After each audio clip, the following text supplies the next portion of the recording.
깊은 밤, 산사의 작은 방에 홀로 앉아 있다고 상상해 보십시오. 창밖에는 나지막한 빗소리가 대지를 적시고 방 안에는 찻잔에서 피어오르는 은은한 연기가 달빛을 머금고 느릿하게 흩어집니다.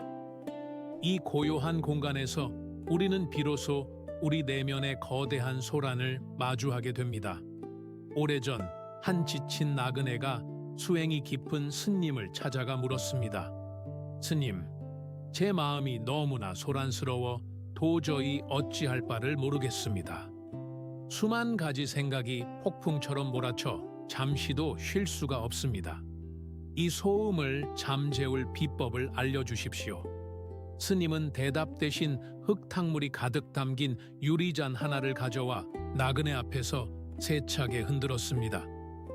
잔 속의 진흙과 물이 뒤섞여 앞이 보이지 않을 정도로 탁해졌지요. 스님이 물었습니다. 자, 이 물을 지금 당장 투명하게 만들려면 어떤 기술이 필요하겠느냐? 나그네는 당황하며 대답했습니다. 글쎄요, 더 깨끗한 물을 붓거나 무언가로 걸러내야 하지 않을까요?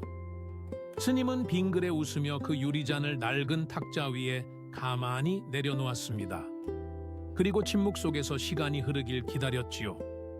얼마 지나지 않아 흙먼지들은 스스로 바닥으로 가라앉았고 물은 원래의 투명함을 되찾았습니다. 스님이 나그네의 눈을 응시하며 나직이 말했습니다. 그저 가만히 두는 것, 그것이 가장 빠르고 유일한 길이란다. 우리가 생각을 멈추려 애쓰는 행위는 사실 그 물잔을 더 세차게 흔드는 것과 다르지 않습니다. 무언가 해결하려는 의지 자체가 우리를 더 깊은 흙탕물 속으로 밀어넣고 있는지도 모릅니다. 이 고요한 지혜가 여러분의 영혼에 작은 파동을 일으켰다면 잠시 마음의 여백을 내어주십시오. 이 여정의 끝에서 당신의 잔도 맑아질 수 있도록 구독과 좋아요로 이 비옥한 침묵의 공간에 함께 머물러 주시길 바랍니다. 우리의 시대는 우리를 끊임없는 과부하의 상태로 몰아넣었습니다. 잠자리에 들어서도 손바닥 안의 작은 화면 속 세상을 탐닉하고 내일에 가보지 않은 길을 걱정하며 어제에 돌이킬 수 없는 말들을 후회하는 데 에너지를 쏟습니다. 대한민국이라는 이 분주한 사회에서 우리의 뇌는 단 1분도 쉬지 못하는 광포한 엔진과 같습니다. 현대사회는 이 고통을 해결하기 위해 더 많은 정보, 더 빠른 기술, 더 화려한 자기 개발을 권합니다. 하지만 그것은 불을 끄기 위해 기름을 붓는 격입니다. 우리는 나약해서 불안한 것이 아닙니다. 단지 그 마음의 잔을 내려놓는 법을 잠시 잊었을 뿐입니다. 이제 우리는 그 잃어버린 평온을 찾기 위한 첫 번째 관문으로 들어섭니다. 불교의 아주 오래된 지혜인 수타니파타에서는 우리의 마음을 가리켜 형체도 없이 홀로 먼 곳까지 가며 나무 사이를 정신없이 옮겨 다니는 원숭이라 표현했습니다. 이것이 바로 우리가 고통받는 근원인 원숭이 마음입니다. 우리의 머릿속은 원숭이 한 마리가 이 가지에서 저 가지로 끊임없이 뛰어다니는 숲과 같습니다. 이 원숭이는 잠시도 가만히 있지 못합니다. 어제 그 사람이 왜 그런 말을 했을까라는 가지를 붙잡았다가 순식간에 다음 달 카드값은 어떻게 하지? 라는 가지로 옮겨갑니다. 그러다 다시 나는 왜 이 모양일까? 라는 자책의 가시, 덤불 속으로 뛰어듭니다. 우리가 느끼는 이 통제 불가능한 생각의 흐름은 사실 아주 자연스러운 현상입니다. 비가 오면 땅이 젖고 바람이 불면 잎이 흔들리듯 마음이라는 비옥한 토양 위에 생각이라는 잡초가 자라나는 것은 생명력의 증거이기도 합니다. 문제는 우리가 그 원숭이를 우리 자신과 동일시한다는 데 있습니다. 원숭이가 날뛰는 것을 보며 우리는 내가 미쳐가는구나 혹은 내 마음은 왜 이리 불안할까 라며 괴로워합니다. 하지만 기억하십시오. 당신은 원숭이가 아닙니다. 당신은 그 원숭이가 뛰어놀고 있는 광활하고 고요한 숲 그 자체입니다. 원숭이가 비명을 지르며 나무를 흔든다고 해서 숲의 깊은 뿌리가 흔들리지는 않습니다. 이 원숭이 마음을 다루는 법은 그것을 쇠사슬로 묶거나 때려서 길들이는 것이 아닙니다. 오히려 그 원숭이가 마음껏 뛰어놀도록 내버려 두되 단지 멀리서 지켜보는 관찰자가 되는 것입니다.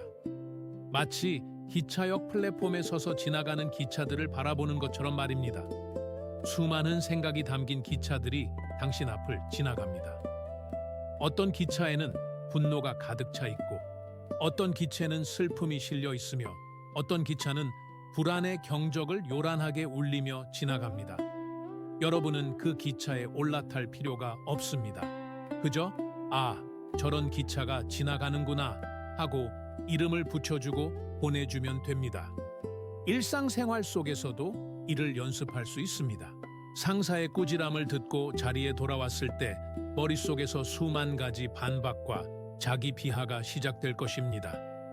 그때 속으로 나직이 읊조려 보십시오. 지금 내 마음이라는 숲에 원숭이가 아주 사납게 날뛰고 있구나. 이렇게 3인칭으로 자신의 상태를 바라보는 것만으로도 생각의 소용돌이에서 한 걸음 물러설 수 있는 미묘한 틈이 생깁니다. 그 틈이 바로 치유가 시작되는 공간입니다. 생각은 잡으려 할수록 교묘하게 빠져나가지만 그저 바라봐줄 때 비로소 그 세력을 잃고 흩어집니다. 이러한 이해는 우리를 두 번째 지혜인 공사상의 실천으로 이끕니다. 반야심경의 가장 깊은 정수인 색즉 시공, 공즉 시색이라는 말은 현대인들에게 단순한 종교적 문구가 아닌 실존적인 해방의 열쇠가 됩니다. 우리가 그토록 괴로워하며 붙잡고 있는 그 수많은 생각의 실체는 무엇일까요? 분노, 시기, 걱정, 이 모든 것들을 현미경으로 들여다보듯 자세히 관찰해 보십시오. 그것들은 고정된 실체가 없습니다. 그것들은 인연에 따라, 즉 특정한 상황과 감정이 만나 잠시 형성된 구름과 같습니다. 구름은 하늘에 나타나 거대한 성의 모양을 하기도 하고 무서운 맹수의 형상을 띠기도 하지만 바람이 불면 흔적도 없이 사라집니다. 구름 자체가 하늘을 상하게 할 수는 없습니다. 우리의 생각 또한 이와 같습니다. 오늘 당신을 잠 못 들게 하는 그 치명적인 걱정도 사실은 찰나의 전기적 신호와 과거의 기억이 결합하여 만들어낸 환영에 불과합니다. 불교에서는 이를 가리켜 모든 것이 비어있다, 즉 공하다고 말합니다. 이 비어있음은 허물을 뜻하는 것이 아니라 무엇이든 될 수 있고 언제든 변할 수 있는 무한한 가능성을 의미합니다. 현대인들이 겪는 대부분의 정신적 고통은 생각의 고착화에서 옵니다. 한번 나쁜 생각이 들면 그것이 마치 영원한 진리인 양 매달립니다. 나는 실패자야. 사람들은 나를 싫어해. 라는 문장이 마음의 벽에 새겨진 비석처럼 단단하게 느껴집니다. 하지만 공의 눈으로 바라보면 그 비석은 사실 물 위에 쓴 글씨와 같습니다. 쓰는 즉시 지워지고 있는 것이지요. 우리가 그 글씨를 계속해서 다시 쓰지만 않는다면 그것은 결코 우리를 구속할 수 없습니다. 실제로 일상에서 부정적인 생각의 소용돌이가 당신을 삼키려 할 때 이 공의 지혜를 닻으로 삼아 보십시오. 눈을 감고 당신의 머릿속을 가득 채운 그 무거운 생각을 떠올려 봅니다. 그리고 마음속으로 3번 천천히 반복하십시오. 이것은 영원하지 않다. 이것은 실체가 없다. 이것 또한 인연에 따라 지나갈 뿐이다. 이 단순한 문장은 당신의 뇌가 만들어낸 가상의 감옥에 균열을 내기 시작합니다. 우리가 스마트폰 알림 하나에 가슴이 철렁 내려앉고 누군가의 무심한 댓글 하나에 하루 종일 기분을 망치는 것은 그 현상을 실제라고 믿는 집착 때문입니다. 하지만 그 모든 소음 속에서도 당신의 본질적인 생명력은 결코 훼손되지 않습니다. 마치 태양이 구름 뒤에서도 변함없이 빛나고 있듯이 당신의 내면에는 어떤 생각의 폭풍으로도 더럽힐 수 없는 맑고 비옥한 침묵이 존재합니다. 우리는 그 침묵으로 돌아가야 합니다. 생각의 무상함을 깨닫는 것은 포기가 아니라 진정한 용기입니다. 꽉 쥐고 있던 주먹을 펴는 순간 우리는 비로소 온 세상을 손에 담을 수 있습니다. 통제되지 않는 생각을 멈추려 싸우지 마십시오. 대신 그 생각이 얼마나 가볍고 더 덮는 것인지 그 미묘한 본질을 꿰뚫어 보십시오. 공의 바다에서는 어떤 거친 파도도 결국 물방울로 돌아갈 뿐입니다. 당신의 고통은 당신이 그것을 실체라고 믿어주는 힘으로 유지됩니다. 이제 그 믿음의 끈을 조금씩 늦추어 보십시오. 비어 있음이 주는 그 광활한 자유가 비로소 당신의 삶에 삼투하기 시작할 것입니다. 생각의 폭풍이 당신의 내면을 거칠게 뒤흔들 때 우리를 다시 안전한 대지로 불러들일 수 있는 가장 강력하고도 자비로운 도구가 있습니다. 그것은 우리가 태어난 순간부터 지금까지 단 한 번도 우리를 떠난 적이 없는 생명의 리듬, 바로 호흡입니다. 석가모니 부처님께서는 수천 년 전 안나빠나사띠, 즉 들숨과 날숨에 대한 온전한 알아차림을 통해 고통의 바다를 건너는 법을 가르치셨습니다. 이것은 단순한 생물학적 행위가 아니라 광포한 생각의 와류 속에서 우리 영혼을 지탱해주는 가장 단단한 닻입니다. 우리의 마음은 본래 미래의 불안이나 과거의 회한이라는 유령을 쫓아다니며 정처 없이 떠돌기를 좋아합니다. 하지만 호흡은 오직 지금 이 순간, 이 찰나에만 존재합니다. 숨을 들이마실 때 우리는 살아있음을 받아들이고 내뱉을 때 우리는 소유했던 모든 집착을 놓아줍니다. 일상의 소음이 극에 달해 머릿속이 터질 듯한 압박감에 시달릴 때 잠시 하던 일을 멈추고 자신의 코끝으로 의식을 모아보십시오. 공기가 코끝을 스치며 들어오는 그 미묘한 온도의 차이, 폐가 부풀어 오르며 생명력이 온몸으로 삼투하는 그 감각에만 집중하는 것입니다. 단 10초만이라도 좋습니다. 그 짧은 순간 동안 당신의 뇌는 생존을 위한 투쟁 모드를 멈추고 비옥한 침묵의 공간으로 진입하게 됩니다. 호흡은 우리가 세상과 소통하는 가장 근본적인 방식이자 외부의 자극으로부터 내면의 평화를 보호하는 성벽입니다. 분노가 치밀어 오르거나 슬픔의 시면에 빠질 때 우리는 보통 숨을 멈추거나 얕게 몰아쉽니다. 그것은 영혼이 질식하고 있다는 신호입니다. 그때 의도적으로 깊고 느린 호흡을 선택하는 것은 거친 파도를 잠재우고 바다 밑바닥의 고요함으로 내려가는 것과 같습니다. 이 호흡에 닻을 내리는 법을 익히면 어떤 외부의 시련도 당신이라는 존재의 근원을 흔들 수 없게 됩니다. 이러한 호흡의 안정은 자연스럽게 우리를 더 깊은 통찰의 단계로 인도합니다. 바로 윗바사나, 즉 사물을 있는 그대로 꿰뚫어 보는 관찰자의 시선입니다. 많은 이들이 명상을 무조건 생각을 지우는 행위라고 오해하곤 합니다. 하지만 생각을 강제로 억누르는 것은 끓어오르는 냄비의 뚜껑을 손으로 짓누르는 것만큼이나 위험하고 어리석은 일입니다. 압력은 언젠가 더 비극적인 방식으로 터져 나오게 마련이지요. 불교의 지혜는 그 냄비 아래에 불을 끄고 김이 모락모락 피어오르는 과정을 그저 평온하게 지켜보라고 말합니다. 생각을 멈추려 싸우지 말고 그 생각이 일어나고 사라지는 생멸의 과정을 제3자의 눈으로 관찰하는 것입니다.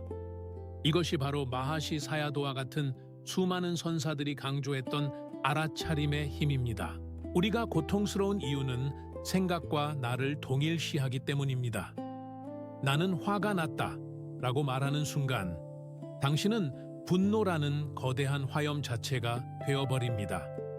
하지만 지금 내 마음속에 분노라는 감정이 일어나고 있구나 라고 이름을 붙여 관찰하기 시작하면 당신과 감정 사이에 거대한 공간이 생겨납니다.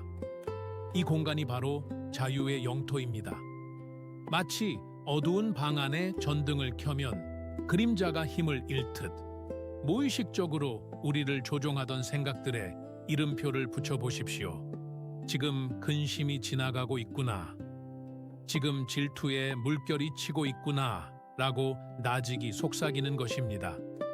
이렇게 3인칭으로 자신의 내면을 명명하는 행위는 감정의 노예에서 영혼의 주인으로 자리를 옮기는 성숙의 과정입니다.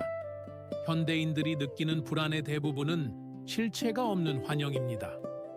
우리는 일어나지도 않은 일을 미리 걱정하며 스스로를 고문합니다.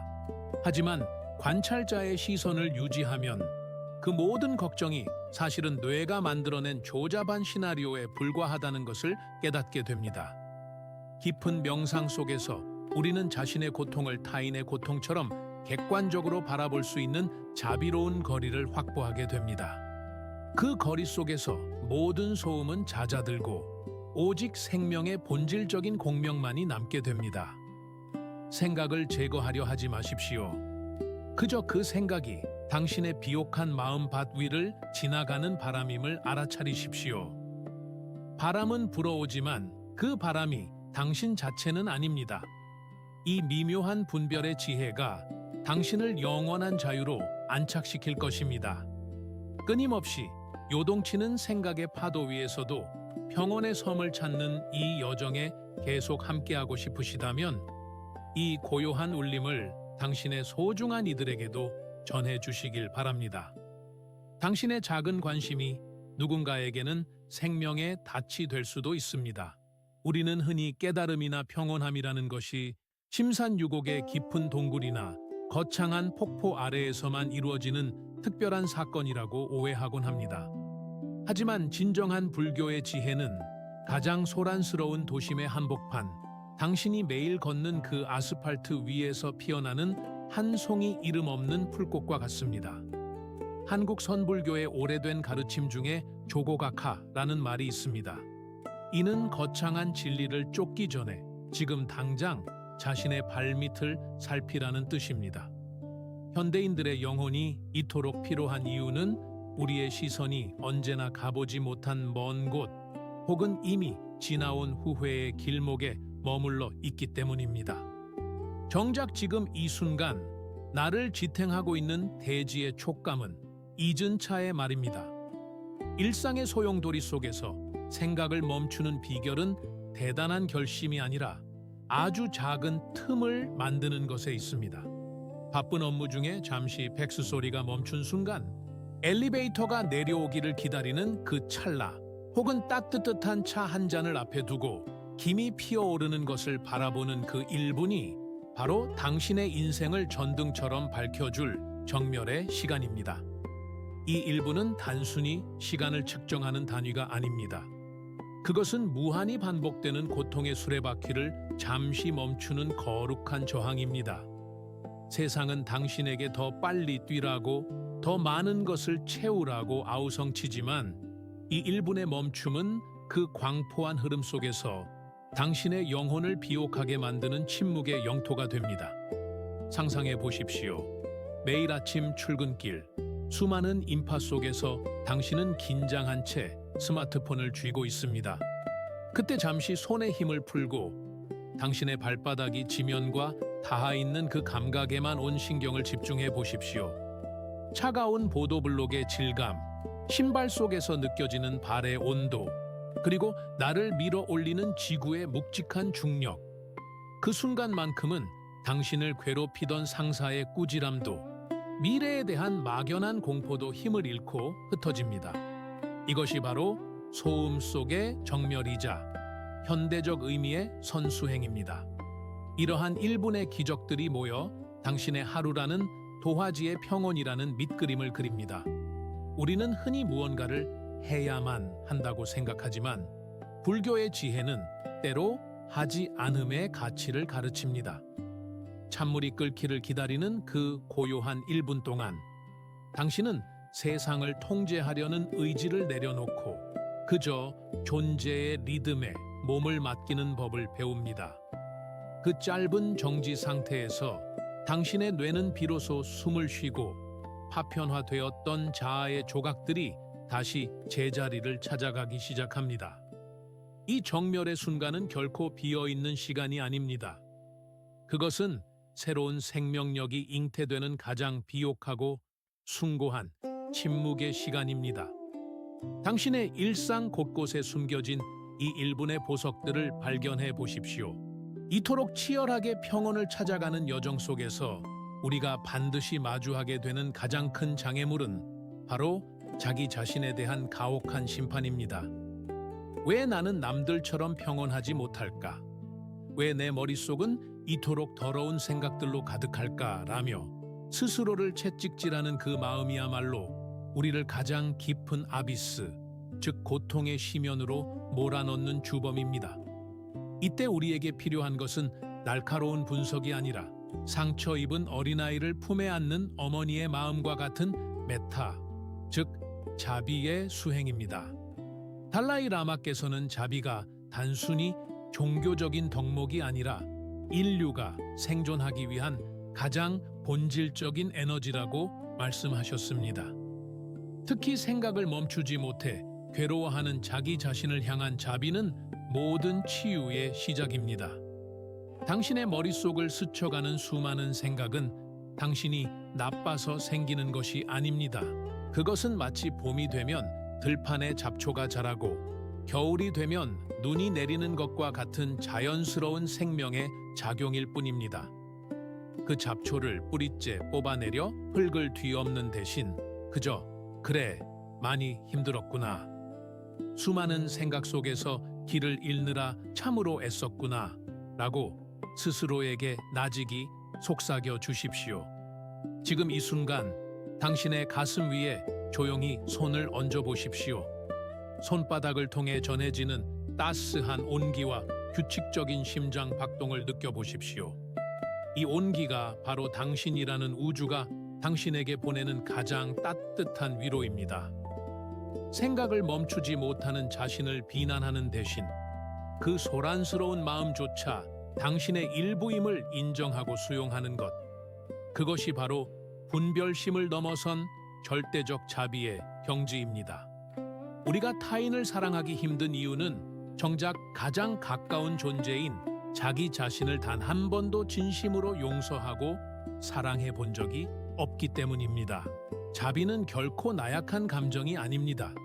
그것은 자신의 어둠과 마주하면서도 그 어둠에 침식되지 않고 오히려 그 어둠을 따뜻하게 감싸 안는 가장 강인한 영혼의 근육입니다. 하루를 마무리하며 잠자리에 들 때 오늘 하루 동안 당신이 가졌던 모든 미움과 불안 그리고 통제하려 했던 욕심들을 자비의 바다에 풀어놓으십시오. 마치 소금 인형이 바다에 들어가 녹아내리듯 당신의 뻣뻣한 자아도 자비의 온기 속에서 부드럽게 용해될 것입니다. 당신은 이미 충분히 훌륭하며 지금 이 모습 그대로도 평온을 누릴 자격이 충분합니다. 자비의 마음을 품는 순간 당신을 구속하던 생각의 쇠사슬은 햇빛 아래 서리처럼 흔적도 없이 디시파레, 즉 소멸해버릴 것입니다. 이제 우리는 이 여정의 시작에서 보았던 그 흙탕물 유리잔을 다시 떠올려 봅니다. 세차게 흔들리던 물은 이제 깊은 안정을 찾았고 잔 속의 물은 수정처럼 투명해졌습니다. 바닥으로 가라앉은 모래들은 사라진 것이 아닙니다. 그것들은 여전히 그곳에 있지만 더 이상 물의 투명함을 해치지 못합니다. 우리의 생각도 이와 같습니다. 생각을 완전히 없애는 것이 해탈이 아니라 생각이 일어남에도 불구하고 내면의 평온이 흔들리지 않는 상태가 진정한 자유입니다. 사랑하는 이여, 생각을 멈추기 위해 당신 자신과 전쟁을 치르지 마십시오. 당신은 그 소란스러운 생각들을 모두 품고도 남을 만큼 광활하고 깊은 바다와 같습니다. 수면 위에는 거친 파도가 치고 폭풍우가 몰아칠 수 있지만 바다의 깊은 심연은 언제나 고요하고 평화로운 침묵을 간직하고 있습니다. 당신의 본질은 파도가 아니라 그 깊은 바다 자체입니다. 이제 그 사실을 믿고 잠시 당신의 고단한 영혼을 우주의 자비로운 품에 맡겨보십시오. 오늘 우리가 함께 나눈 이 지혜들이 당신의 가슴 속에 한 알의 비옥한 씨앗으로 심어지길 바랍니다. 그 씨앗이 자라 당신의 일상이 매 순간 향기로운 선방이 되고 당신이 걷는 모든 길에 평화의 꽃이 피어나길 기원합니다. 당신은 혼자가 아닙니다. 이 고요한 침묵 속에서 우리는 모두 연결되어 있으며 당신의 평온이 곧 세상의 평온이 될 것입니다. 오늘 밤 단 1분만이라도 당신의 바닷속으로 깊이 가라앉아 진정한 안식을 누리시길 바랍니다. 당신은 이미 그 편곤의 주인입니다.